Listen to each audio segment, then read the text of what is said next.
তার মানে আমি তো গরু নাকি না, গরু।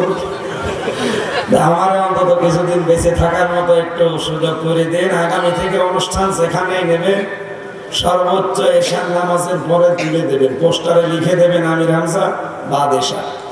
এটা ঠিক রাখতে পারবেন আপনারা? তাহলে নিয়ে, তাছাড়া আমার দাওয়াত দেওয়ার দরকার নেই। ওই দরকারে মালয়েশিয়া চলে যাবে, ওখানে সিস্টেম ওইগুলো আমার ভালো লাগে। ওখানে এখানে শরীর স্বাভাবিক হচ্ছে না, এত চেষ্টা করছে। আপনি কি মনে করেন আমি ডাক্তার না দেখিয়ে বসে আছি? বাংলাদেশের সর্বোচ্চ যিনি তারা দেখিয়েছিলাম, তাদের একই কথা যে আপনি মুখে টেপ মেরে রাখবেন, কথা বলবেন। আমার কাজ এইটা, টেপ মেরে রেখে চলবে। একদিন 2টা 3টা করে অনুষ্ঠান, আজকেও 3টা চলছে। কণ্ঠে পারে না, তারপরেও 3টা, পারলে মনে হয় 5টা মিনিট। সকাল 11টা থেকে 12টা 1 ঘন্টা কথা বলেছিলাম সেই নওগাঁ। ওখান থেকে ওরা হেলিকপ্টারে দিয়ে গেছে খোকসা, ওখানে 1 ঘন্টা।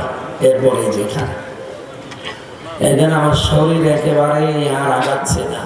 শরীর যাই হোক হচ্ছে, কিন্তু কণ্ঠ আর বুক এত ব্যথা করছে।